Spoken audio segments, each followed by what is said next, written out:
Melihat reputasi anaknya yang berbakat, sebelum menghembuskan nafas terakhir, Tuan Zhao akhirnya merestui Nona Tang untuk menggantikan dirinya sebagai tetua perguruan. Bahkan, ia juga berkata meminta maaf menyesal karena selama ini ia tak memberikan ruang bagi Nona Tang berlatih ilmu tombak yang merupakan senjata serta jurus spesial di perguruan.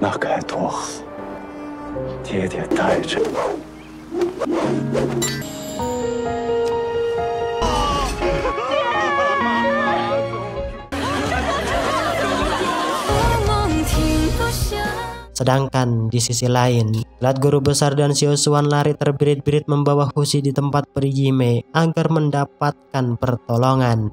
Setelah dicek, Yime berkata di hadapan mereka jika dua rusuk tulang Huzi patah. Meski sedemikian, Yime berkata bahwa Huzi akan baik-baik melihat daya tahan tubuh serta fisiknya yang kuat. Untuk mempermudah mengeluarkan mutiara merah serta menolong menyadarkan Huzi, di momen itulah Yime akan memasukkan sebuah ajimat pusaka bernama Purba, yang mana pusaka itulah dulunya yang digunakan untuk ngebunuh Kaisar Siluman 500 tahun yang silam.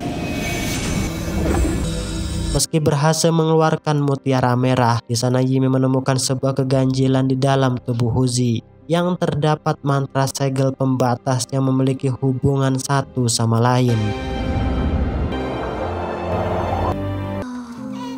Dengan masuknya pusaka purba itulah, lihat Huzi mulai sedikit ingat akan masa lalu bersama sang ibu, yang tentunya segel pembatas yang dimaksud Yime merupakan segel buatan ibu Huzi yang merupakan siluman macan putih yang dinampakkan di awal film. Tentu energi keemasan yang muncul di dalam tubuh Huzi tak lain merupakan ilmu budidaya ibunya yang pada saat itu ia sengaja memotong ekor terakhirnya demi melindungi Huzi dari salah satu pembasmi iblis yang membawa gerombolan serigala.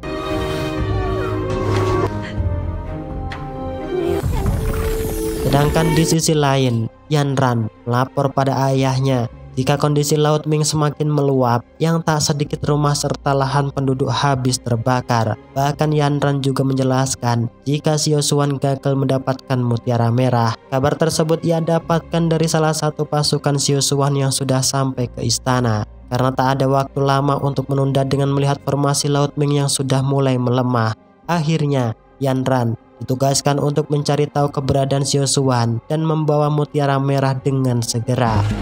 Melihat Huzi yang belum sadar, peri Yime kemudian memberitahu mereka jika Huzi telah terjebak ke bawah alam sadarnya. Tentu satu-satunya cara agar bisa menyadarkannya yakni dengan menggunakan teknik pemisah jiwa, yang mana teknik tersebut sangat jarang digunakan sebab si pengguna harus mengeluarkan roh dari tubuhnya agar bisa masuk ke bawah alam sadar si target dengan batas waktu yang telah ditentukan.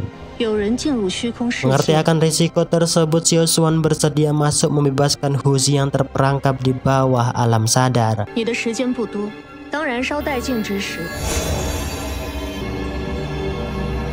Sedangkan di sisi lain, diperlihatkan Yanran dan pasukan mulai melesatkan kudanya dengan kencang agar sampai di tujuan. Di sana nampak jika ilmu budidaya Yanran tak diragukan lagi,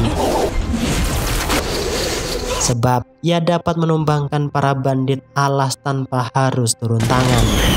Dalam nuansa yang mensedih telah ditinggal ayah tercinta.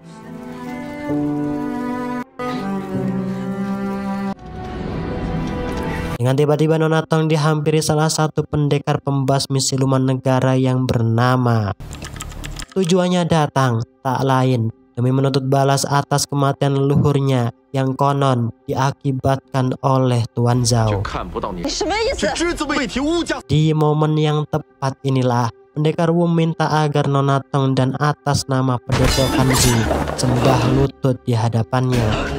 Karena tak punya pilihan lain demi keselamatan semua pasukan, akhirnya Nona Tang sembah lutut di hadapan pendekar Wu.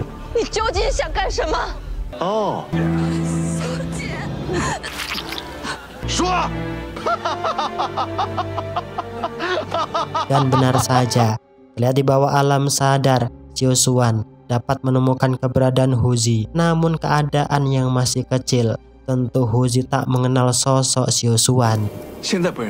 Sadar jika terdapat tembok pelindung spiritual, di sana Xiao Xuan berusaha mengerahkan inti kekuatan budidayanya guna menjebol pelindung tersebut, meski ia harus terluka parah atas tindakannya. Dan benar saja, setelah menjebol sihir pelindung, akhirnya Xiao Xuan menemukan Huzi yang tidak tersadarkan diri. Melihat batasan waktu yang hendak berakhir, dengan tergesa-gesa Xiao Xuan membopong roh Huzi agar keluar dari tempat tersebut. Nah, disinilah dengan jebolnya sihir pelindung, ingatan Huzi juga pulih, yang mana ia tahu jika dirinya merupakan anak siluman harimau putih. Melihat hal tersebut, dengan tiba-tiba Yanran datang melesatkan sihir perangkap pada Huzi. Di sini Yanran juga berkata pada Xiao Xuan jika formasi lautan Ming sudah mulai lebur yang membuat beberapa desa terkena dampak yang hebat. Tentu kedatangannya saat ini tak lain atas perintah sang ayah untuk segera membawa mutiara merah ke ibu kota. Tak hanya itu, di sana Yanran juga melesatkan serangan untuk membantu Xiao Xuan menghabisi Huzi. Namun tindakan tersebut dicegah oleh Xiao Xuan yang membuat Yanran kesal, serta mengingatkan Xiao Xuan bahwa dirimu ialah tetua pembasmi siluman negara yang terpandang di keluarga Qi. Meski identitasnya sebagai pembasmi siluman, di sana Xiao Xuan berkata di hadapan kakaknya bahwa Huzi bukanlah siluman, yang mana energi siluman serta ekor macan yang berada di dalam tubuhnya sengaja ditanam oleh seseorang. Xiao Xuan yang tak ingin berbelit-belit, tentu di sana ia menyuruh kakaknya segera pulang menghantarkan mutiara merah ke ibu kota. Bahkan di hadapan Yime, Xiao Xuan juga berkata akan membawa Huzi ke istana dengan tujuan mengeluarkan energi siluman yang berada di dalam tubuhnya.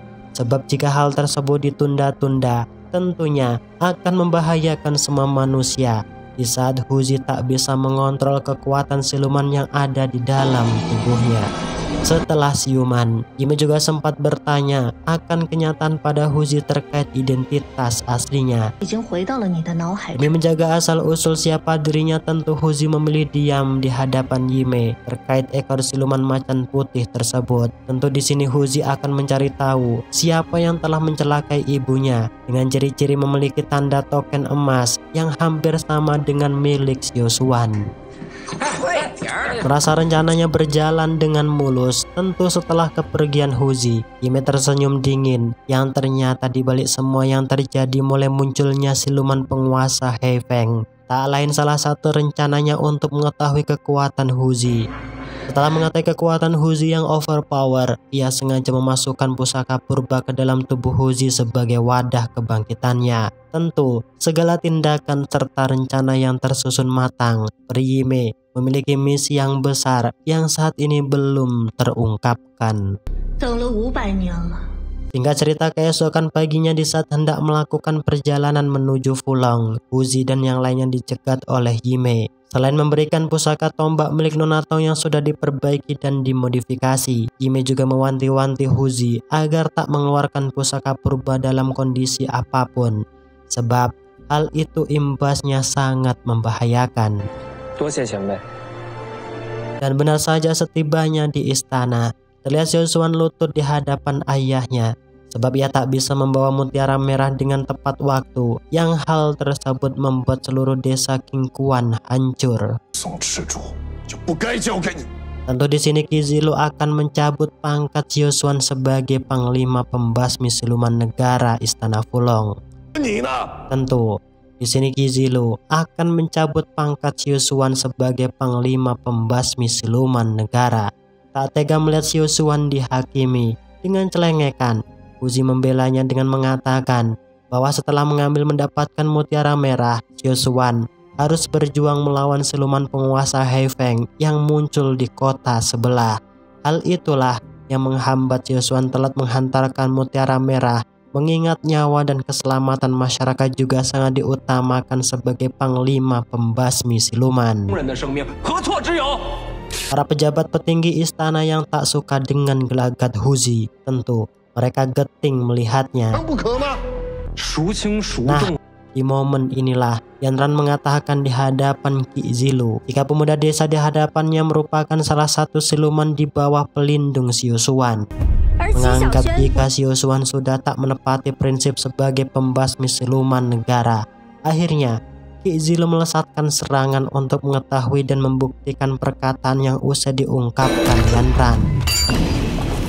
Dan benar saja, para petinggi istana bahkan guru besar Ki Zilu dibuat terkejut melihat Huzi, sebab ekor siluman macan tersebut berusia ribuan tahun dan juga merupakan salah satu 4 dari hewan mitologi yang terkuat di Cina. Ketika hendak dibunuh inilah untungnya di waktu yang tepat Peri Yime datang yang membuat Ki Zilu dan para petinggi istana Fulong segan dan hormat padanya. Di sini Yime menjelaskan bahwa Huzi tak akan membahayakan orang lain selama jimat pusaka purba tak dikeluarkan dari dalam tubuh. Ia juga menambahkan jika Huzi bukanlah siluman yang harus disamakan dengan siluman lainnya yang wajib untuk dibunuh. Bahkan Kodam Xiusuan juga muncul memarahi para petinggi istana karena terlalu gegabah memutuskan sesuatu tanpa mendengar secara cermat dan teliti apa yang sudah dijelaskan. Tentu guru besar menganggap jika bakat Huzi diasah, maka ia bisa menjadi pembasmi siluman yang hebat di kota Fulong. Mendengarkan penjelasan tersebut, akhirnya Ki Zilu mengabaikan asal-usul Huzi serta membiarkan Huzi ikut parti dalam kompetisi menjadi pembasmi siluman negara. Meski sedemikian, Xiusuan tetap harus menerima hukuman akibat lalai mengemban tugas, yang mana ia dihukum gepuk 30 kali serta dipenjara selama 3 hari untuk merenungi kesalahannya. Dan benar saja, ketika berada di dalam sel penjara, terlihat Xiusuan ingat masa kecilnya dahulu, yang mana sejak kecil ia memang sering selisih paham pada Yanran kakaknya. Bahkan dalam hal memburu rusa, terlihat Xiusuan banyak mikir sehingga sifatnya terkesan kurang tegas. Meski sikapnya yang dingin, namun Xiusuan sangat disayang oleh neneknya yang seketika datang menyalurkan energi murni serta membebaskan Xiusuan di penjara. Di sini tentu nenek Jiang tak setuju dengan para petinggi istana, tak terkecuali Ki Zilu yang usai mempermalukan anaknya sendiri di depan umum. Di waktu yang hampir bersamaan inilah salah satu orang kepercayaan nenek Jiang melapor memberitahu akan hasil penyelidikannya, di mana selama interogasi ia belum menemukan jejak maupun petunjuk hilangnya para pembasmi silumannya secara tiba-tiba. Dengan laporan tersebut, nenek Jiang menyuruh Pak Chun untuk menyelidiki seluk-beluk latar belakang siapa pelaku yang sebenarnya. Dengan membaca beberapa dokumen dan laporan terupdate yang berada di perpustakaan istana atas kasus yang secara tiba-tiba terjadi itulah, Xiusuan juga menebak jika hilangnya beberapa pendekar pembasmi siluman terdapat hubungan rahasia yang menyangkut kemunculan Hei Feng tempo hari. Sedangkan di sisi lain, di sebuah pavilion, para pendekar penjuru benua berkumpul mendengarkan arahan akan aturan kompetisi yang diadakan istana Fulong. Di sini Nyonya Zhu Hua menjelaskan bahwa ujian yang pertama, masing-masing peserta harus paham dengan keahlian masing-masing. Sebab jika lulus uji, mereka secara resmi menjadi bagian abdi negara yang memiliki sertifikat yang resmi. Di tengah penjelasan yang rumit, Huzi dengan spontan mengajukan pertanyaan pada Nyonya Zhu terkait pavilion Changjing yang selama didirikan mencatat daftar semua macam siluman serta pusaka ajimat sejak terjadi pertempuran di lembah puncak. Tujuan Huzi bertanya tak lain untuk menggali informasi terkait sosok orang yang telah membawa ibunya pergi. Mendengarkan penjelasan tersebut tanpa pikir panjang di sela waktu istirahat, Huzi mulai menyelinap masuk menuju pavilion Changjiang guna membaca catatan buku sejarah terkait siluman macan putih. Dan benar saja, dengan dibantu Yue inilah terlihat Huzi berhasil menemukan sebuah buku yang berisi catatan daftar-daftar berbagai tipe macam siluman. Bahkan di sana ia juga mengetahui siluman serigala hitam sudah musnah 500 tahun yang lalu. Tentu catatan tersebut membuat Huzi bertanya-tanya siapa sebenarnya sosok manusia berjubah hitam yang telah membawa bala pasukan siluman serigala. Bahkan di lembar selanjutnya, Huzi juga menemukan catatan siluman macan putih berekor 9 yang dikatakan haus akan darah serta dianggap siluman paling kejam pembawa bencana bagi kehidupan manusia. Tentu fakta catatan tersebut membuat Huzi tak yakin, sebab ibunya bukanlah seperti apa yang dianggap oleh mereka. Singkat cerita, malam harinya Huzi dihampiri salah satu peserta kompetisi di penginapan. Di sana Nona San sengaja memberi kue Huzi sebagai salah satu tanda perkenalan. Namun tak disangka, setelah memberi kue tersebut secara tiba-tiba seluruh pendekar pembasmi siluman dikejutkan akan berita hilangnya Nona Chan di penginapan. Untuk salah satu pendekar ternama Cheng Jin menuduh jika Huzi telah menculik Nona Chan, sebab Huzi lah yang terakhir kali bertemu dan berbincang dengannya. Di saat adu mulut inilah untungnya Xiao Xuan datang melerai. Di sini Xiao Xuan mengajak mereka pergi berpencar mencari keberadaan Nona Chan.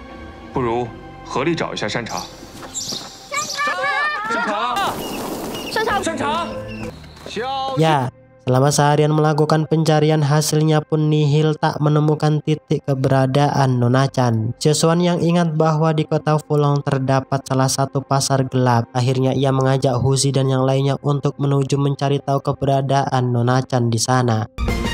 Bahkan sesampainya di sana, Xiao Xuan juga menuju rumah bordil untuk menggali informasi akurat terkait hilangnya Nona Chan yang secara tiba-tiba. Sang pemilik rumah bordil Nona Mudan yang mengetahui kedatangan Xiao Xuan, tentu ia membiarkan masuk ke kamarnya. Demi menjaga dedek gemoy agar tak tegak, tentu Xiao Xuan menjaga jarak aman sambil mengajukan beberapa pertanyaan pada Nona Mudan demi menemukan pelaku atas hilangnya pembasmi siluman negara yang secara tiba-tiba. Karena hukum permintaan tentu tak dapat terhindar dari penawaran, yang mana Nona Mudan mengajak Xiao Xuan bermalam bahagia dengannya. Dalam kondisi yang gemeter inilah, dari arah luar terlihat Huzi juga melakukan pengintipan. Namun nyatanya di sini Nona Mudan malah mengulur waktu mengajak Xiao Xuan bermain catur dan meminta ia untuk datang kembali esok malam. Huzi yang masih terngiang-ngiang dengan kecantikan dan kemulusan Nona Mudan, terlihat dirinya berjalan mengelilingi pasar gelap sambil mampir di gubuk seorang peramal guna mengetahui apa yang ada di pikirannya saat ini. Ya, di saat menggali informasi lebih mendalam, tiba-tiba seorang peramal hilang dari hadapan Huzi. Di sini Huzi kemudian menghantarkan kedua prajurit negara untuk bertemu Xiao Xuan.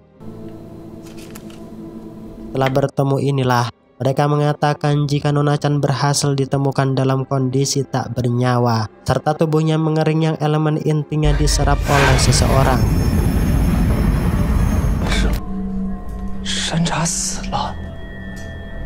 Di saat hendak kembali inilah, langkah kaki mereka dicegah oleh Yanran dan pasukan. Tentu di sana Yanran menganggap Xiao Xuan biadab tak bermoral, sebab dalam situasi yang genting ia masih sempat asik-asikan di rumah bordil. Mengetahui tindakan tersebut, setibanya di istana, terlihat Xiao Xuan kembali dihantam oleh ayahnya yang dianggap tak becus sebagai panglima pembasmi siluman negara. Huzi yang mumet dengan aturan yang ada serta tak tega melihat Xiao Xuan disalahkan. Di hadapan Qi Zilu, ia mengatakan dengan tegas bahwa dirinya akan menangkap sosok orang yang telah menjadi dalang ini semua. Mendengar perkataan tersebut, Qi Zilu memberi waktu 3 hari pada Huzi.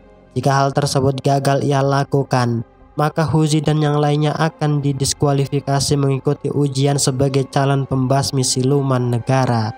Bahkan, hal itu juga berdampak pada Xiao Xuan, yang mana jabatan sebagai panglima akan dicopot secara tak hormat di depan umum. Karena tak ingin dianggap banyak bacot, tentu mereka berempat mulai bertindak melakukan penyelidikan untuk menemukan petunjuk dari jasad Nona Chan. Dan benar saja, di sana Xiao Xuan menemukan rambut kuda yang nyatanya rambut tersebut merupakan rambut siluman spesies kuda yang disebut siluman bau. Dari hasil penyelidikan, Miyazu mengatakan bahwa satu-satunya cara untuk menangkap siluman bau yaitu dengan memancing menggunakan burung pelangi yang jarang ada, serta satu-satunya burung yang berdarah spiritual dewa. Tak ingin membuang waktu yang lama, esok harinya terlihat Huzi mulai memasang jebakan untuk menangkap burung pelangi tersebut. Karena bertindak ceroboh, tentu Huzi dan yang lainnya gagal mendapatkan burung tersebut. Dengan ide yang cerdik, Huzi yang tak kehilangan akal, ia mengajak Xiao Xuan dan yang lain mencari seekor ayam untuk ia ubah selayaknya burung pelangi. Dan benar saja, meski dianggap tak masuk akal bahkan konyol, nyatanya Huzi dan yang lainnya berhasil memancing siluman bau datang. Meski mereka harus kehilangan jejak, tak berhasil membekuknya. 人呢？跑太快了，绝对是妖怪，没人跑得过我的。